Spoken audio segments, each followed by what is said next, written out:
Hi అండి, అందరికీ నమస్తే. Welcome back to our channel అమ్మ అభిరుచి. ఇవాళ రెసిపీ వచ్చేసి చట్నీ అండి. చాలా సింపుల్ అండ్ ఈజీగా ఉంటుంది. టేస్ట్ కూడా చాలా బాగుంటుందండి. ఏ టిఫిన్ అయినా సరే ఒక్కసారి ఈ చట్నీని ట్రై చేయండి. ఇడ్లీ కానీ, దోశ కానీ, బోండా కానీ ఎందులోకైనా సూపర్ కాంబినేషన్. ఒక్కసారి మీరు కూడా ట్రై చేయండి, మీకు కూడా నచ్చేస్తుంది. వీడియోలోకి అయితే వెళ్ళిపోదాం. ముందుగా స్టవ్ అయితే గిన్నెనైతే పెట్టుకున్నానండి. ఇందులో 2 స్పూన్ల ఆయిల్ అయితే వేసుకోండి. ఇందులో ఆయిల్ కూడా చాలా తక్కువ పడుతుంది. ఆయిల్ వేడెక్కాక 2 స్పూన్లు పచ్చెనపప్పు, 2 స్పూన్లు మినపప్పును కూడా వేసేయండి. అవి బాగా వేగాలండి. దోరగా వేగాక 1 స్పూన్ జీలకర్రని కూడా వేసుకోవాలి. అలాగే పొట్టు తీసిన వెల్లుల్లిపాయ రెబ్బలను 3 అయితే వేసుకున్నానండి. ఒక పెద్ద సైజు ఉల్లిపాయ, అలాగే పచ్చిమిర్చి, ఎండుమిర్చిని కూడా వేసుకోండి. పచ్చిమిర్చి, ఎండుమిర్చి మీ స్పైసీకి తగ్గట్టు వేసుకోండి. ఇప్పుడు ఇవన్నీ కొంచెం సేపు మగ్గాలండి. ఉల్లిపాయలు అనేవి 50% మగ్గాయి అనుకున్న తర్వాత చిన్న చిన్న ముక్కలుగా కట్ చేసుకున్న టమాటా ముక్కలను కూడా వేసేయండి.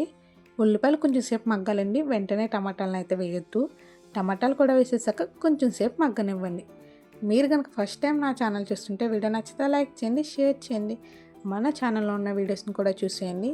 అలాగే మీ ఫ్రెండ్స్ అండ్ ఫ్యామిలీ మెంబర్స్కి షేర్ చేయండి. వీడియో నచ్చితే కనుక ఛానల్ ఖచ్చితంగా సబ్స్క్రైబ్ చేసుకోండి. టమాటాలు కూడా మగ్గాక ఇందులోనే 1/2 స్పూన్ పసుపును కూడా వేసుకోండి. అలాగే రుచికి తగ్గట్టు సాల్ట్ కూడా వేసుకోవాలి. మూత పెట్టి ఇంకొంచెం సేపు మగ్గనివ్వండి. టమాటాలు అనేవి బాగా మగ్గిపోవాలండి. మూత పెట్టుకునే మగ్గించుకోవాలండి. అలాగే బాగా మగ్గి నూనె పైకి తేలుతున్నప్పుడు స్టవ్ని అయితే ఆఫ్ చేసుకోవాలండి. ఇది బాగా చల్లారనివ్వాలి. బాగా చల్లారాక మాత్రమే మిక్సీ పట్టుకోవాలండి. ఇందులోనే చిన్న సైజు చింతపండును కూడా వేసుకోవాలండి. పులుపు నచ్చని వాళ్ళు ఉంటే స్కిప్ చేసేయండి, కానీ ఖచ్చితంగా వేసుకోవడానికి ట్రై చేయండి. చింతపండు కూడా వేసేసాక ఒక్కసారి కలిపేసుకోండి. బాగా చల్లారింది అనుకున్న తర్వాత మిక్సీ పట్టుకోవాలండి. దీనిని మిక్సీ గిన్నెలో అయితే వేసేసుకోండి. ఇందులోనే కొంచెం వాటర్ వేసుకోండి. ఎక్కువ పట్టదండి, తక్కువ వాటర్ని అయితే వేసుకోండి. బాగా మెత్తగా మిక్సీ పట్టేసుకోండి. అలాగే ఇందులోకి పోపును కూడా వేసుకోవాలండి. కొంచెం ఆయిల్ వేసుకుని ఆవాలు, ఎండుమిర్చి, కరివేపాకు వీటిని బాగా వేయించుకుని ఈ చట్నీలు అయితే వేసేసుకోండి. అంతేనండి, చాలా సింపుల్ అండ్ ఈజీ చట్నీ. ఒక్కసారి మీరు కూడా ట్రై చేయండి, మీకు కూడా నచ్చేస్తుంది. టిఫిన్ ఏదైనా సరే ఈ ఒక్క చట్నీతోటే బాగుంటుంది.